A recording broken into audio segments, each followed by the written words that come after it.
24장.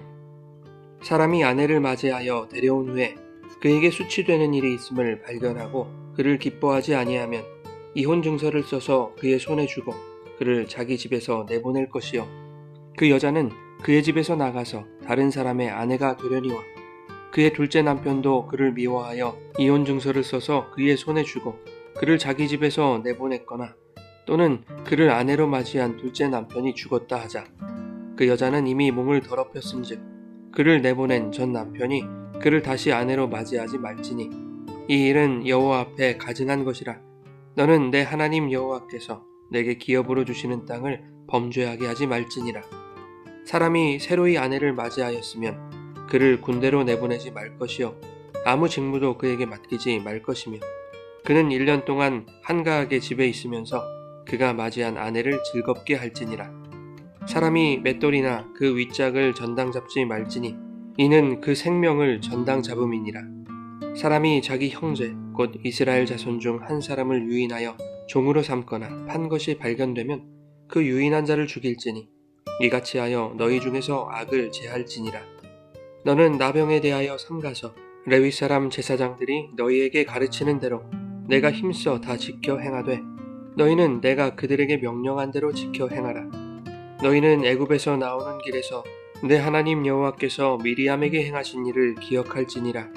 내 이웃에게 무엇을 구워줄 때에 너는 그의 집에 들어가서 전당물을 취하지 말고, 너는 밖에 서 있고 내게 꾸는 자가 전당물을 밖으로 가지고 나와서 내게 줄 것이며, 그가 가난한 자이면 너는 그의 전당물을 가지고 자지 말고 해질 때에 그 전당물을 반드시 그에게 돌려줄 것이라.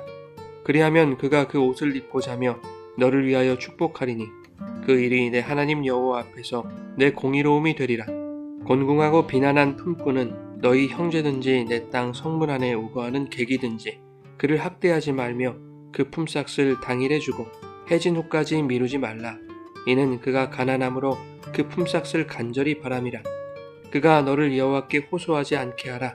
그렇지 않으면 그것이 내게 죄가 될 것임이라.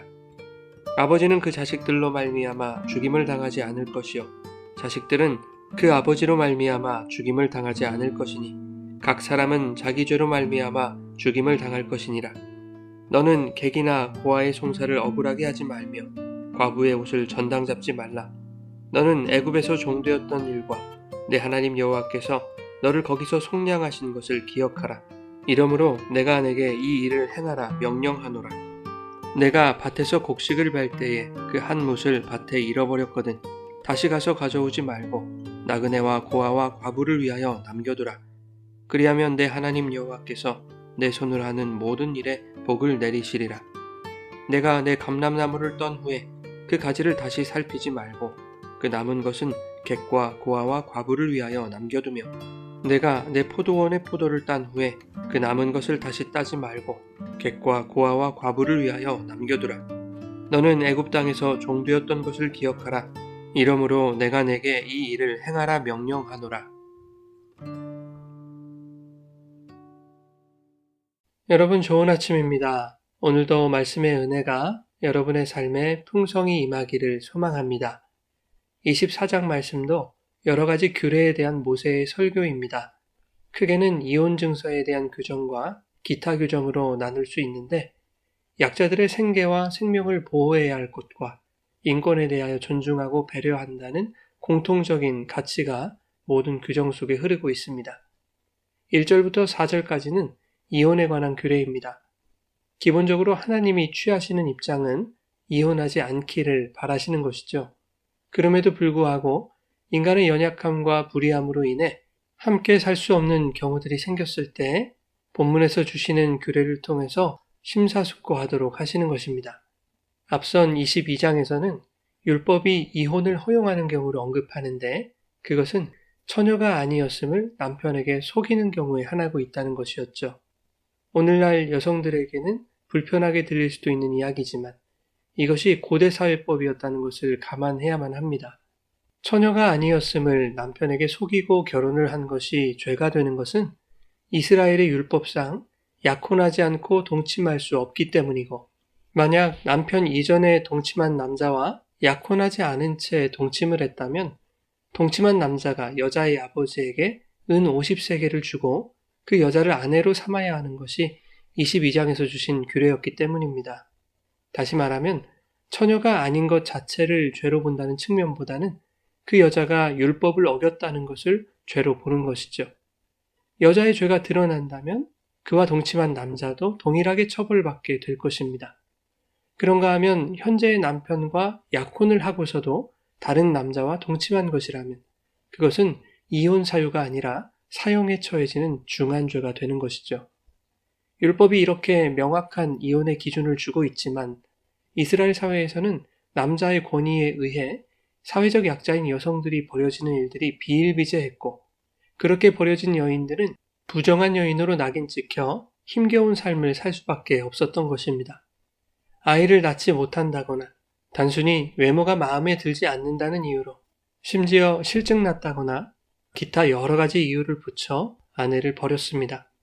마태복음 19장에 바리새인들이 예수님께 어찌하여 모세는 이혼 증서를 주어서 버리라 명하였느냐고 묻습니다. 그들은 나름대로 오늘 본문을 근거로 하여 질문하고 있는 것인데 예수님의 대답은 이렇습니다. 모세가 너희 마음의 완악함 때문에 아내 버림을 허락하였거니와 본래는 그렇지 아니하니라. 내가 너희에게 말하노니 누구든지 음행한 이유 외에 아내를 버리고 다른 데 장가드는 자는 간음함이니라. 즉 이혼 증서를 써주라는 것은 아내를 자기 마음대로 버리는 이스라엘 남자들의 추악한 죄 때문이라고 말씀하고 있는 것이죠. 본문 1절에 아내에게 수치되는 일이 있음을 발견하게 되었을 때 이혼 증서를 써주어서 내보내라 라고 말씀하는 것은 남편들의 잘못되고 무분별한 이혼 관행을 정당화한다거나 이혼을 합법적으로 조장하려는 것이 아니라 오히려 아내들이 불의하게 벌여지는 일을 막아 이스라엘이 하나님께 범죄하지 않게 하시려는 것입니다. 말씀 그대로 이혼은 행음과 같은 수치되는 일, 즉 율법이 허용하고 있는 사유에 한한다는 것을 확실히 하고 있는 것이죠. 이혼 증서는 이혼당한 여자의 인권을 보호하는 법이었습니다. 이혼 증서 없이 버렸을 경우에 법적으로는 아직 남편의 아내이기 때문에 그 여자는 다른 남자와 재혼할 수도 없게 되는 것이죠. 고대 이스라엘에서 버려진 여자가 남편 없이 살아간다는 것은 주변의 따가운 시선과 지독한 생활고를 견뎌야 하는 괴로운 삶이었을 것입니다. 혹 남편에게 이혼 증서 없이 버림받은 후에 다른 남자와 재혼을 했더라도 전 남편이 악의를 품고 간음죄로 고소한다면 여자는 율법에 따라 죽임을 당할 수밖에 없는 것이죠. 그래서 이혼 증서는 이혼당한 여자의 인권을 보호하는 최소한의 장치였다 할 수 있겠습니다. 3절과 4절에는 두 번째 남편도 이혼 증서를 써서 내보내거나 혹은 두 번째 남편이 죽었을 경우에는 전 남편이 다시 아내로 맞이할 수 없다고 말씀합니다. 만약 전 남편이 전처를 다시 아내로 맞이할 수 있게 된다면 그 대신 후처가 벌여지는 일들이 일어나게 될 것입니다. 동일한 죄가 반복되는 것이죠. 그러므로 이 같은 조항은 결혼이 얼마나 소중한 것인지를 깨닫고 이혼 증서를 쓰기 전에 심사숙고하여 경솔한 선택을 하지 않도록 하려는 목적을 지닌 것이죠. 5절에는 새로이 아내를 맞이한 자는 군대로 내보내지 말라고 말씀합니다. 그 기간을 1년으로 보장하고 있는데 결혼하여 자녀를 낳게 되는 최소한의 기간을 보장하는 것이면서 이제 막 결혼한 여자가 혹여 전쟁 과부가 되는 비극을 막기 위한 조치이기도 했습니다. 하나님은 결혼한 남자에게 1년 동안 어떠한 직무도 맡기지 않게 하심으로써 가정에 충실하도록 하셨고 가정에 충실하는 첫째 되는 덕목으로 아내를 즐겁게 할 것을 명하셨습니다. 6절에는 맷돌을 전당 잡지 말라고 말씀하는데 맷돌은 중요한 생계수단이었기 때문에 맷돌을 전당 잡는 것은 생명을 전당 잡는 것과 같다는 것입니다. 전당물에 관한 규정은 10절부터 13절 그리고 17절과도 이어집니다.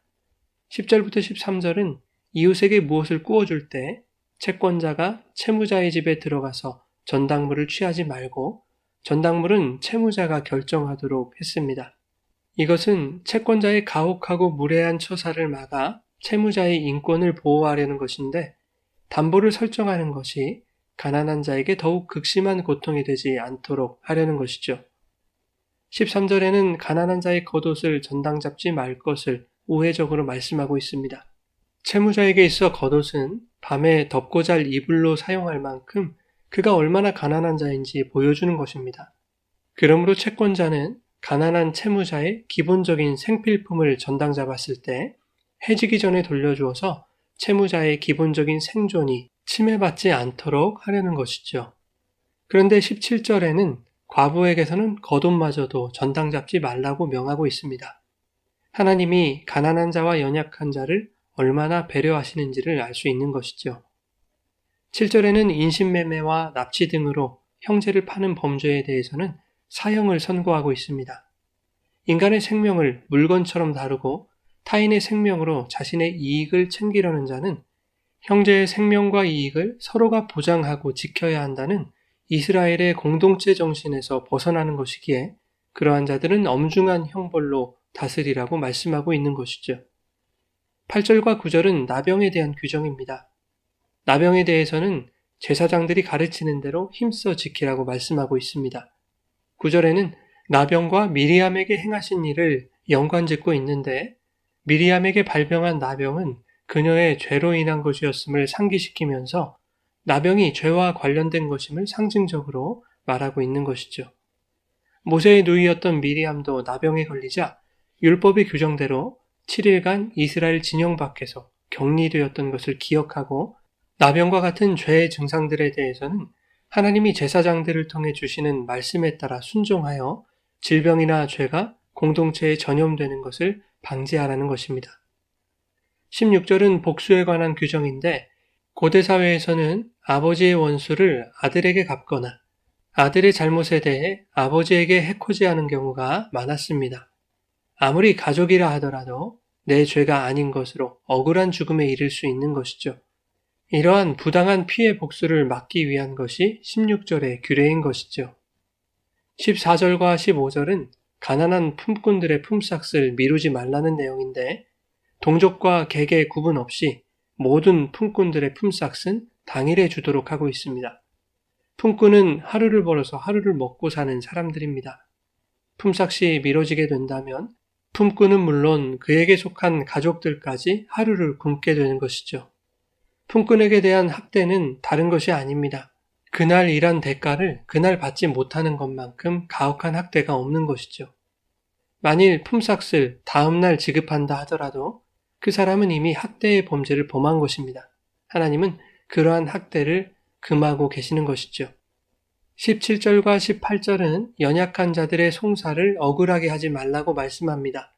이스라엘 사회의 3대 약자는 고아와 과부 그리고 나그네였습니다. 하나님은 이러한 사회적 약자들이 억울한 상황에 처하지 않도록 하라고 명하시면서 이스라엘 너희가 애굽에 있을 때 바로 고아와 과부, 객과 같은 약자였음을 기억해야 한다고 말씀하고 있습니다. 19절부터 22절까지는 추수에 대한 규례인데 곡식을 벨 때와 감나무를 떤 후에 그리고 포도를 딴 후에는 객과 고아와 과부를 위해 떨어지거나 남은 것을 거두지 말라고 말씀하고 있습니다. 여기에서도 너희가 애굽에서 가난하고 배고픈 약자였음을 기억하라는 말씀을 덧붙이고 있습니다. 하나님이 이스라엘에게 주신 땅의 소산은 모든 이스라엘 사람에게 주신 공동의 권리였습니다. 그래서 밭과 포도원 주인들로 하여금 의도적으로 수확물을 남겨두게 하셔서 모든 사람이 땅의 소산을 먹을 수 있도록 하신 것이죠. 또한 땅을 소유하지 못한 자들이 자신의 힘으로 남아있는 소산을 거둘 수 있도록 노동의 기회를 제공한다라는 의미도 있는 것이죠. 오늘 말씀을 통해 깨닫는 것은 본문이 말씀하는 객과 고아와 과부, 또한 억울함을 당한 아내와 같은 그 약자들이 바로 우리들이라는 것입니다. 그러한 나를 불의한 세상의 법에 버려두지 않으시고 우리의 생명을 구하시기 위해 모든 율법의 완성인 예수 그리스도의 은혜의 법을 마련해 놓으셨다라는 것이죠.